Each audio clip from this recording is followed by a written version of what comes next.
Jogja Executive School itu juga terkait dengan kedudukan beliau di Jogja Executive School. Matur nuwun. Baik, bisa langsung dijawab. Baik, terima kasih Bapak. Saya di Executive School bagian SDM dan hari ini saya datang membawa surat kuasa untuk menjawab panggilan dari DPRD. Oke, berarti sudah legal ya Mas? Ya. Sudah legal, oke. Nanti kita minta bisa ya? Oke. Baik, Pak Joni, monggo. Pak Tuan. Jadi sudah jelaskan dari Mas utama ya Mas. Nama saya Ayodhya Pak, Ayodhya. Ayodhya. Mas Ayodhya. Tadi kita jelaskan memberikan asesmen ya, 503 orang ya. Saya mau tanya secara detail, asesmennya berupa gimana itu? Coba, apa contohnya aja deh, yang dilakukan di kemarin kayak apa? Baik, jadi kebetulan untuk asesmen sendiri itu yang pertama secara tes psikologi. Jadi kami lakukan di tanggal 28 Maret hari Jumat. Lalu juga ada interview di tanggal 10 dan 11 April 2025. Kayak tes tertulis gitu ya? Betul. Psikologinya tanggal 28. Terus interview tanggal berapa? Saya ulangi Bapak Ibu sekalian, asesmen pegawai itu di hari Jumat 28 Maret 2025. Interviewnya di tanggal 10 dan 11 April 2025. Ada lagi? Jadi Enggak, terus lanjut ya. Dengan bentuknya apa? Hasilnya itu apa? Kita bisa lihat nggak hasilnya?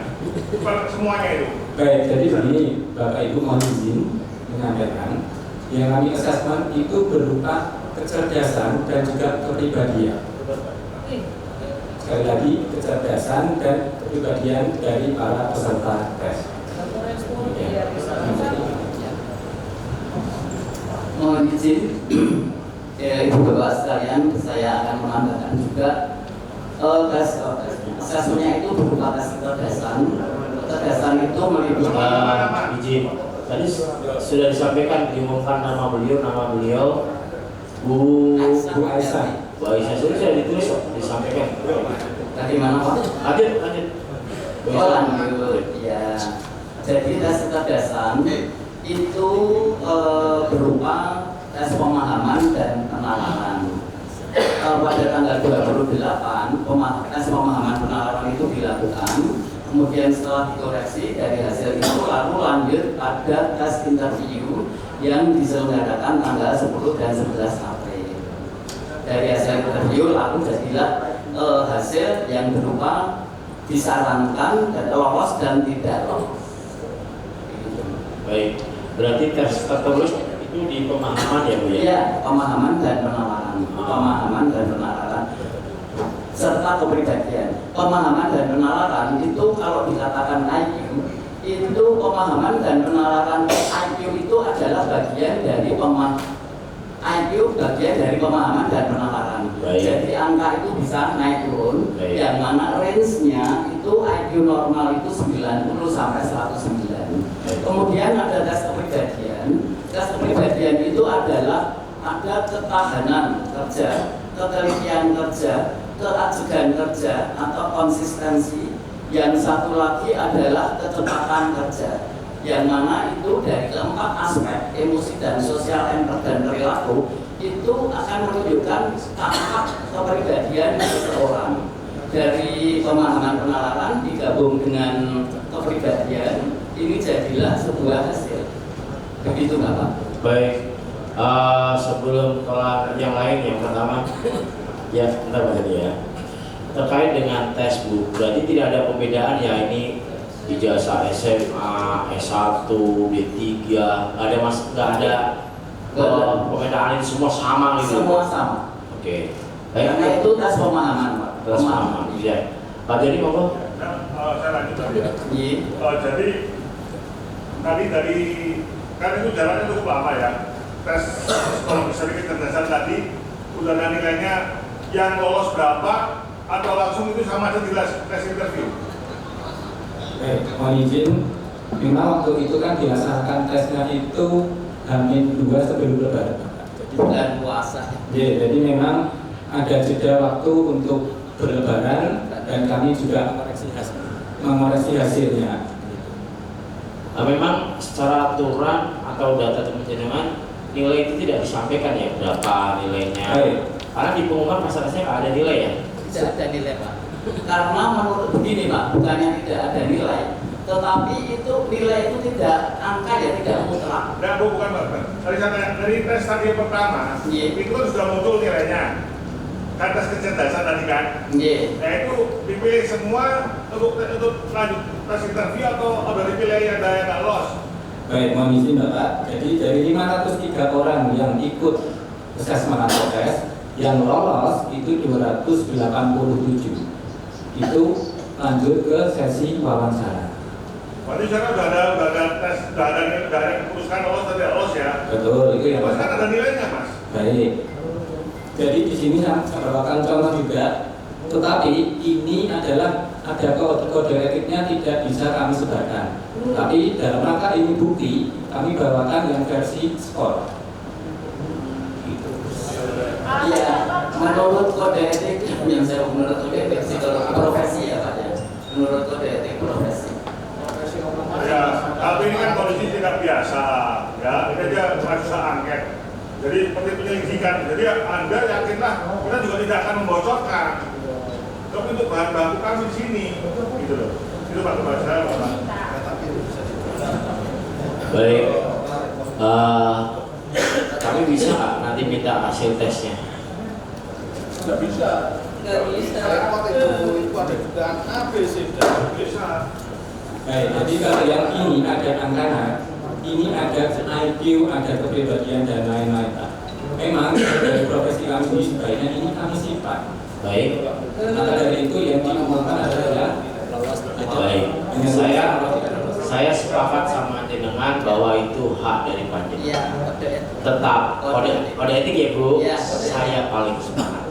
Tetapi hari ini kita tidak bisa bahas di bab rapat terkait kode etik.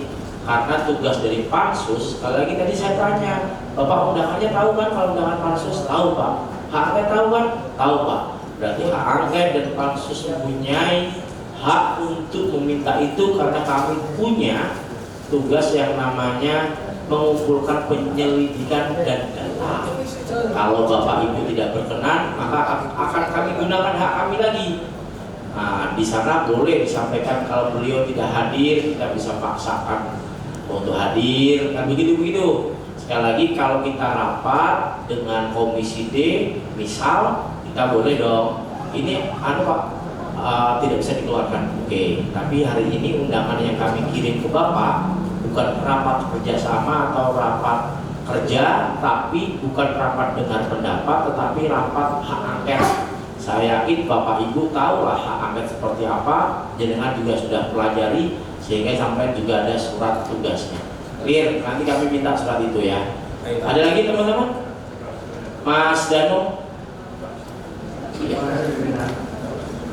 Tadi telah disampaikan oleh Mas Ayudya ya dari JS. Biasanya tadi penundukannya kan sekarang ya kalau dengan nilai kontak berapa itu bisa disampaikan. Terima kasih.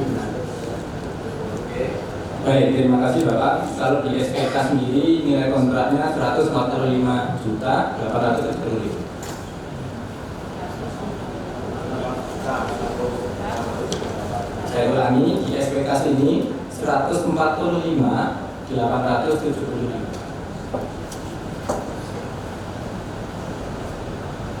Oke, ada lagi teman-teman? Mbak Yanti?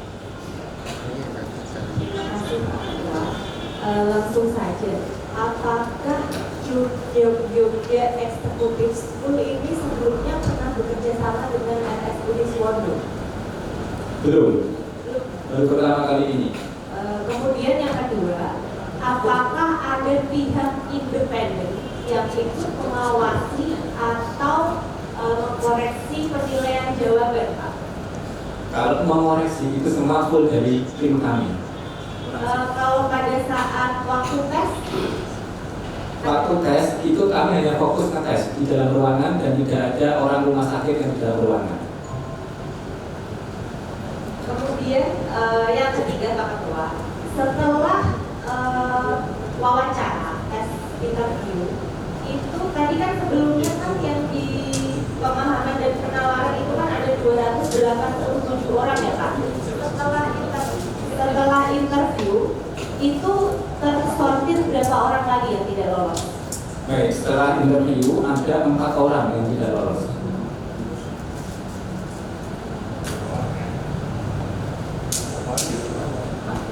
Kalau untuk penilaian koreksi jawaban Pak, ini secara dengan komputer atau manual? Baik, jadi kami ada kunci yang dikoreksi secara manual.